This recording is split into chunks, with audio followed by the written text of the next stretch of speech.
Welcome back on From Heart to Heart. Last time on Myocardial Infarctions Part 1, we've seen the symptoms of a heart attack and the importance of seeking help early.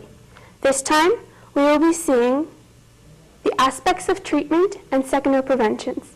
Hello, doctor. Hello, Mireille. I would like to show you a couple of slides that will show you on the slide, on the first slide, a complete blockage of the coronary artery with a clot, and in the second one, just partial blockage of the coronary artery with a clot. This is important because it differentiates between two kinds of heart attacks. A heart attack that is associated with complete blockage of the coronary artery is called ST segment elevation myocardial infarction. And the one that's associated with partial blockage of the coronary artery with a clot is called non-ST segment elevation myocardial infarction, or in brief, non-STEMI. The first one is called STEMI, the second one is called non-STEMI. And obviously you are wondering, what is ST segment elevation? To explain this, I have to show you the first slide, which is basically a normal ECG, or some people call it EKG, which is electrocardiogram. Again, you will ask, what does that mean?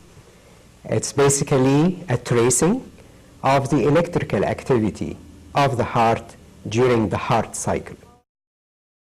As you can see from the second slide, on your left-hand side, you will see the ST segment elevated. The ST segment is the part which is between wave S and wave T. So it's usually a horizontal, what we call isoelectrical line. So in the diagram on your left-hand side, you'll see that this segment is way elevated from the flat or horizontal line shown in the very first slide of a normal EKG. The slide on your right-hand side, you will see the ST segment below the level of the isoelectrical line, and that's called ST segment depression. And that's what you see in a non-STEMI, while the ST segment elevation you see in a STEMI.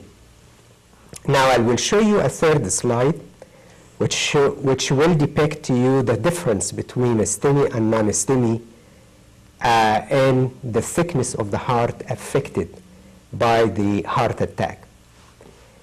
On the left-hand side, you will see that in a non-STEMI, that's a non-ST segment elevation myocardial infarction, only the inner part of the thickness of the wall of the ventricle is dead.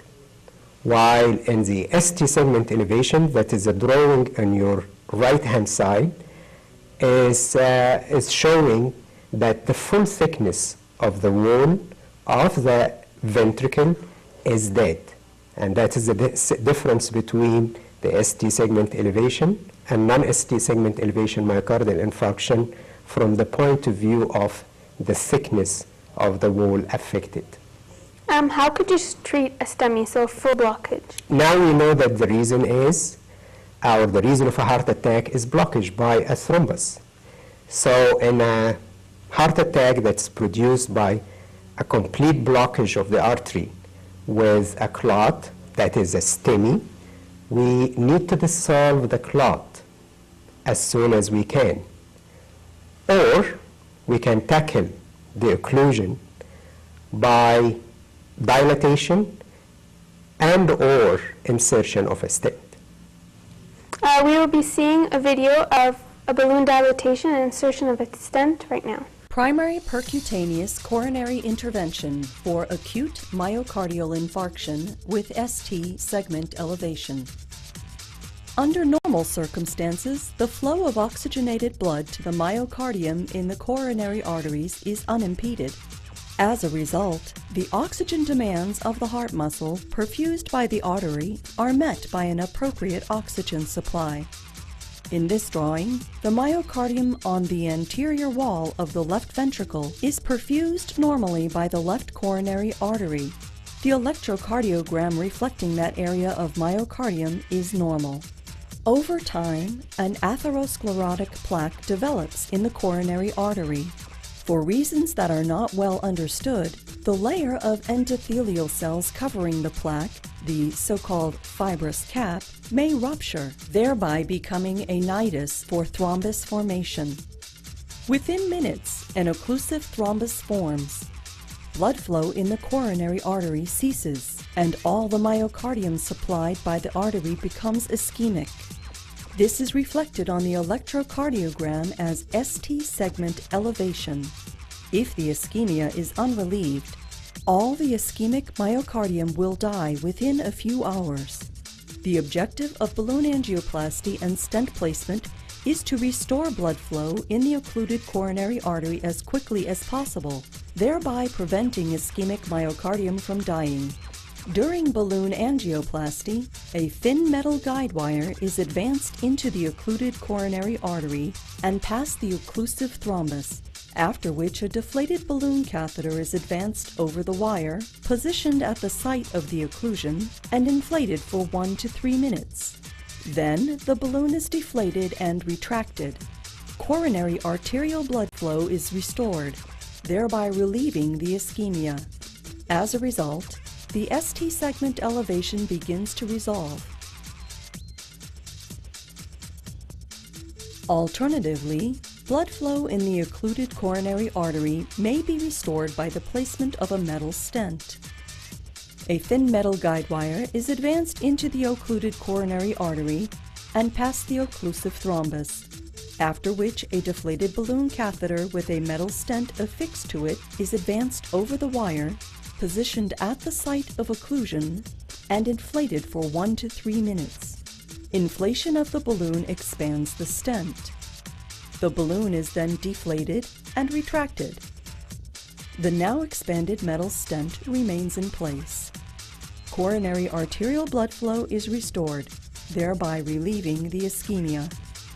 The ST segment elevation begins to resolve.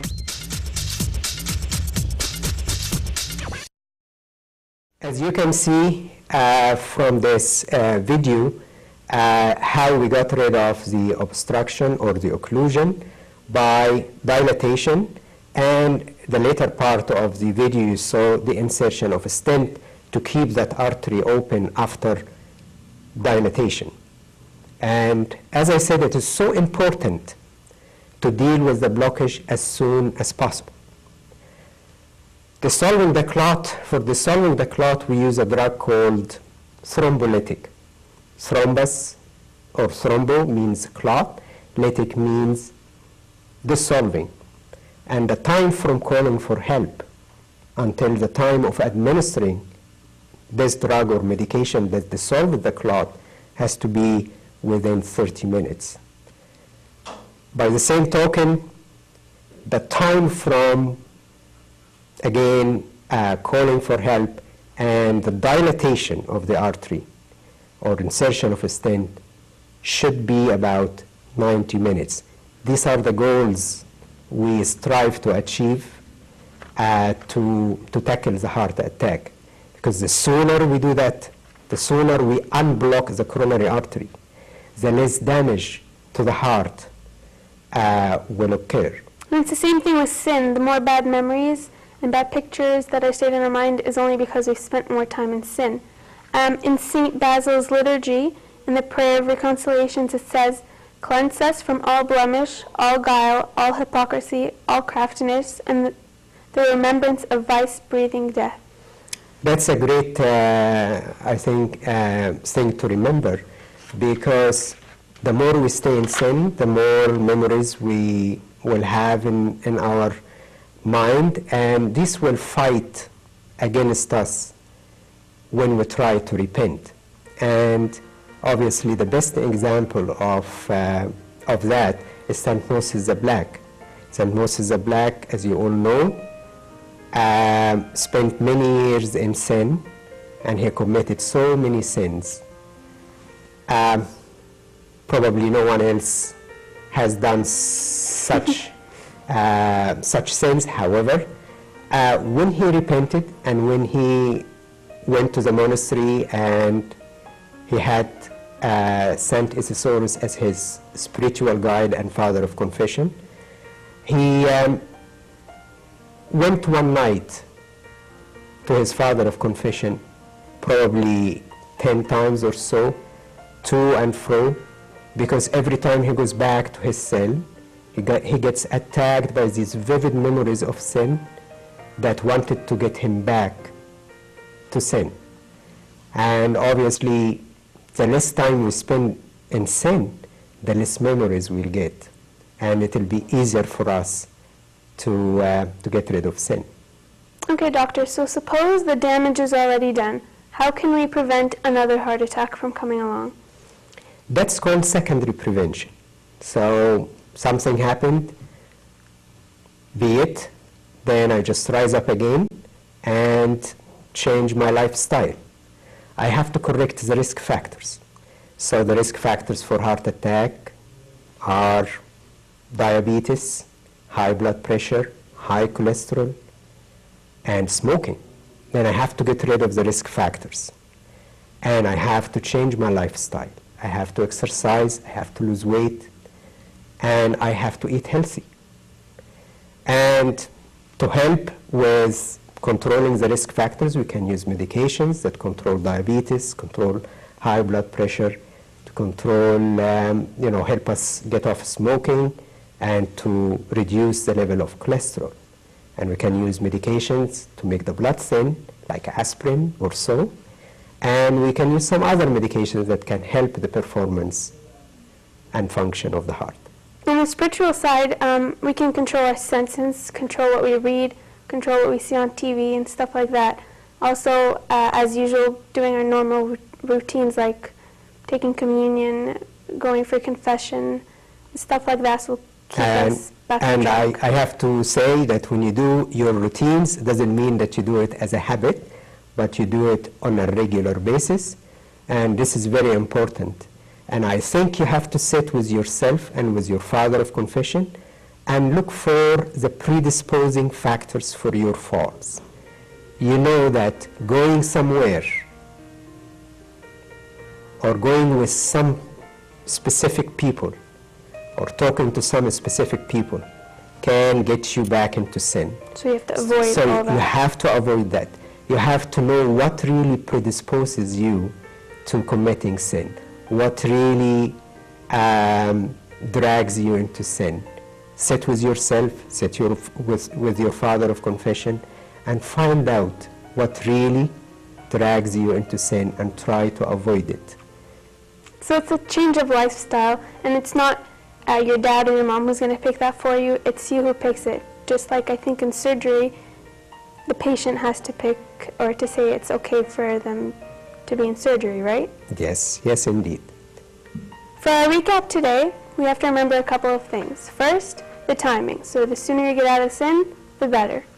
The second thing is if you fall, get up right away. Like in Proverbs 24:16, it says, "For a righteous man may fall 7 times and rise again." There is a very nice saying. One of the saints said, God will never ask you why you fell or why you sinned, but he will ask you rather why you didn't repent or why didn't you rise up again. Finally, remember that the greatest glory is not in never falling, but in rising up each time you fall. That's all, and we'll see you next time on From Heart to Heart.